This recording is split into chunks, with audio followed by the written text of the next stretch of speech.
Hello everyone, welcome back to my channel Education. মৰমৰ ছাত্ৰ-ছাত্ৰীসকল, যেহেতু সকলোৰে এতিয়া ইউনিট টেষ্ট পৰীক্ষা আহিবৰ হৈছে, ইউনিট টেষ্ট পৰীক্ষাত প্ৰথমটো ইউনিট টেষ্ট পৰীক্ষাত কেনেকুৱা ধৰণৰ কোৱেশ্চন আনসাৰ আহিব, মই আজি ক্লাছ সপ্তম আৰু ষষ্ঠ শ্ৰেণীৰ হিন্দীৰ কেনেকুৱা ধৰণৰ কোৱেশ্চন আহিব পাৰে, কেনেকুৱাকৈ পঢ়িব লাগিব সেইখিনি তোমালোকৰ লগত আলোচনা কৰিম। গতিকে বলাচোন ভিডিঅ'টো আমি আৰম্ভ কৰোঁ। মই প্ৰথমতে সপ্তম শ্ৰেণীৰ হিন্দী মই বুজাই দিম কেনেকুৱা কি আহিব পাৰে আৰু কিমানখিনি তোমালোকে পঢ়িব লাগিব। সপ্তম শ্ৰেণীৰ হিন্দীৰ প্ৰথম যেটো পাঠ আছে পহলা পাঠ হেতু হৈছে এটা কবিতা, হাম প্ৰভাত কি নই কিৰণ হে। কবিতাটো তোমালোকক हम प्रभात की नई किरण है कविता के 10 पंक्तियां लिखो कवि के नाम के साथ माने কবিজনৰ নামৰ হৈতে তোমালোকে পঢ়িব লাগিব। হয়তো তোমালোকক 8 শাৰীও লিখিব দিব পাৰে আৰু 10 শাৰীও লিখিব দিব পাৰে। গতিকে কবিৰ নামটো তোমালোকে ভালকে মুখস্থ কৰিবা যাতে বানান শুদ্ধ হয়। हम प्रभात की नई किरण है এইটো হৈছে কবিতাটো, সকলোৱেটো পঢ়িব পৰা হৈছে চাগে। ইয়াৰে 10 শাৰী তোমালোকে ভালদৰে মুখস্থ কৰিবা আৰু এটা কথা মনত ৰাখিবা, হিন্দীৰ অকল মুখস্থ কৰিলেই নহব, হিন্দী তোমালোকে লিখি চাব লাগিব। পৰীক্ষাৰ এইকেইদিন তোমালোকে ভালদৰে প্ৰেক্টিছ কৰিবা, এটাও বানান যাতে ভুল না যায়, কাৰণ হিন্দীৰ বানানত খুব ভুল যায় সকলোৰে। গতিকে তোমালোকে মুখস্থ কৰিবা আৰু লগে লগে লিখিও চাবা, এবাৰ দুবাৰ চাইও লিখিবা যাতে বানানবোৰ শুদ্ধ হয় আৰু মুখস্থ হোৱাৰ পিছত তাৰ পিছত নোচোৱাকৈ লিখিবা। হিন্দী যিমানে তোমালোকে বেছিকৈ লিখিবা সিমানে আখৰবোৰ ধুনীয়া হ'ব আৰু হিন্দী আখৰ কেতিয়াবা বুজি নোপোৱাৰ ফলতো শিক্ষক শিক্ষয়িত্ৰীয়ে নাম্বাৰ কমকৈ দিয়া দেখা যায়। গতিকে তোমালোকে আখৰ ভাল কৰিবলৈ যত্ন কৰিবা, তাৰ কাৰণে হিন্দী বেছিকৈ লিখিব লাগিব। তাৰ পিছত তোমালোকে যিমানটা তোমালোকক চেপ্টাৰ লাগিব, যিমানটা লেসন তোমালোকৰ স্কুলত লাগিব বুলি কৈছে ছাৰ মেডামসকলে, সেই গোটেইকেইটা ভালদৰে পঢ়ি চাবা। গোটেইকেইটা চেপ্টাৰ কিন্তু তোমালোকে লেসনকেইটা ভালদৰে আগতে পঢ়ি চাবা, কাৰণ লেসনৰ ভিতৰৰ পৰাও কুৱেশ্যন আহে আৰু এনেকুৱা ধৰণৰ 10টা 20টা তোমালোকৰ সৰু কুৱেশ্যন আগত আহিব। গতিকে সৰু কুৱেশ্যনবিলাক আগতে ভালদৰে মুখস্থ কৰি ল'বা।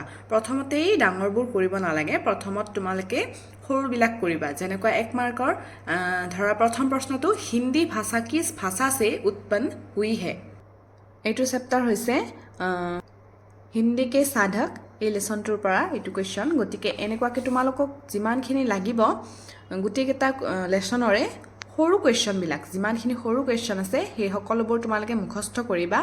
মুখস্থৰ লগে লগে গোটেইবোৰ যিমানটা হয় 30টা 50টা যিমানটা হয় তোমালোকে বহীত, বাহিৰা বহীত ধুনীয়াকৈ লিখিও চাবা, তেতিয়া পৰীক্ষাত বানানবোৰ ভুল নাযাব। নেক্সট ধৰি লোৱা এনেকুৱা কুৱেশ্যন, বৰপেটা সত্ৰকে প্ৰৱেশ দ্বাৰ কিতনে হে, এনেকুৱা এইবিলাক হৈছে সৰু কুৱেশ্যন। গতিকে তোমালোকক মই কি ক'লোঁ, সৰু কুৱেশ্যনবোৰ আগতে ভালদৰে প্ৰিপেয়াৰেশ্যন কৰিবা তোমালোকে, যাতে বানানবোৰ শুদ্ধ হয়। আৰু 1 মাৰ্কৰ যিহেতু বেছিকৈ লিখিবও নালাগে, গতিকে এই 1 মাৰ্কৰ যিমানটা আহে 10টা হওক 20টা হওক তোমালোকে ভালদৰে যদি পঢ়া, যি 5টা 6টা চেপ্টাৰ লাগে যদি ভালদৰে পঢ়া, বানান লিখি চোৱা, তেতিয়া তোমালোকৰ কোনেও মাৰ্ক কাটিব নোৱাৰে। তাৰ পিছতে তোমালোকৰ আহিব পাৰে কি শব্দ অৰ্থ লিখা। যিমানটা চেপ্টাৰ লাগিব, ধৰা 4টা বা 5টা যিমানটা লাগিব, গোটেইকেইটাৰ কিন্তু শব্দ অৰ্থ তোমালোকে জানিব লাগিব। এইটো নহয় যে পৰীক্ষাত লিখা আহিব তাৰ বাবে মুখস্থ কৰোঁ, তাৰপিছত পাহৰি গ'লেও কোনো কথা নাই, এনেকুৱা নহয়। তোমালোকে এইবোৰ মুখস্থ কৰিলে গোটেই জীৱনৰ কাৰণে তোমালোকক মানে লাগা হ'ব এইবোৰ। গতিকে তোমালোকে এইবিলাক জানাটো, শব্দৰ অৰ্থবিলাক জানাটো খুবেই প্ৰয়োজন, আৰু অৰ্থবিলাক জানিলে তোমালোকে পাঠটো বুজি পোৱাটো সহজ হয়। আৰু কেতিয়াবা কুৱেশ্যন এনচাৰ যদি বুজি নোপোৱা, অৰ্থটো জানিলেই কেতিয়াবা বুজি পোৱা যায়। গতিকে শব্দ অৰ্থবোৰ ভালদৰে মুখস্থ কৰিবা, পৰীক্ষাত শব্দ অৰ্থ 5-6টা লিখা আহে। তাৰ পিছত তোমালোকে কৰিব লাগিব কি লম্বা কুৱেশ্যন, যিহেতু মানে দীঘল কুৱেশ্যন থাকে, ইমানো দীঘল নহয়, ভয় খাব নালাগে। 5 মাৰ্ক বা 4 মাৰ্কৰ লং কুৱেশ্যন আহে তোমালোকৰ। গতিকে তোমালোকৰ যেতিয়া সৰু কুৱেশ্যনবিলাক গোটেইখিনি কমপ্লিট হ'ব মুখস্থ কৰা, তাৰপিছত তোমালোকে লং কুৱেশ্যনত মানে মনোযোগ দিব লাগিব।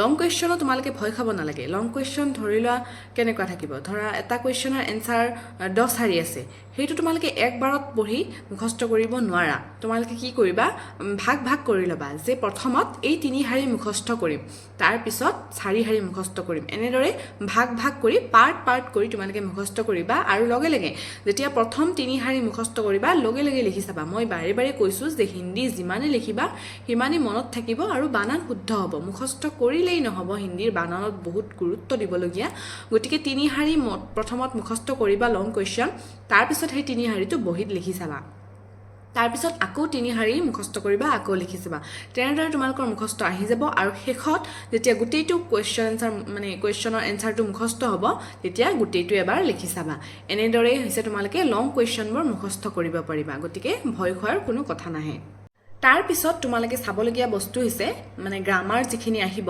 বিপৰীতাৰ্থক শব্দ মানে বিপৰীত শব্দ সকলোৱেকেতো শিকাইছে চাগে স্কুলত গতিকে বিপৰীত শব্দবোৰ চাবা আৰু তাৰ পিছত আহিব পাৰে পৰ্যায়বাচী শব্দ এইখিনি ব্যাকৰণৰ ভিতৰত পৰে গ্ৰামাৰ গতিকে বিপৰীত শব্দ সমাৰ্থক শব্দ শব্দ অৰ্থ এইবিলাক তোমালোকে সৰু সৰু বস্তুবোৰ তোমালোকে মুখস্থ কৰিব লাগিব এইবিলাকত পুৰা 1-1 মাৰ্ক থাকে যদি বানান শুদ্ধকে লিখা তেতিয়া হলে পুৰা 1-1 মাৰ্ক পাই যাবা তোমালোকে গতিকে এইবোৰো তোমালোকে ভালদৰে মুখস্থ কৰিবা তাৰ পিছতে আহিব পাৰে কি অনুবাদ কৰা তোমালোকক হিন্দীত দিয়া থাকিব তোমালোকে অসমীয়াত লিখিব লাগিব বা অসমীয়াত দিয়া থাকিব হিন্দীত লিখিব লাগিব গতিকে এনেদৰে তোমালোকে অলপ প্ৰেক্টিছ কৰিবা অসমীয়া অনুবাদ যিকোনো আহিব পাৰে বা হিন্দী অনুবাদ যিকোনোই দিব পাৰে হয় না নহয় গতিকে তাৰ কাৰণে তোমালোকে হিন্দী জানিব লাগিব সেই কাৰণে তোমালোকে কি কৰিব লাগিব শব্দ অৰ্থবোৰ ভালদৰে মুখস্থ কৰিব লাগিব অৰ্থবোৰ জানিলে তোমালোকে অনুবাদও কৰিব পাৰিবা গতিকে ভালদৰে তোমালোকে যিকোনো তোমালোকৰ যি মনত আহে সেইবোৰে প্ৰেক্টিছ কৰিবাচোন কিবা এটা যিকোনো বাক্য লবা সেইটোৱে ঘৰত প্ৰেক্টিছ কৰিবা যে এইটো হিন্দীত কেনেকুৱাকৈ হ'ব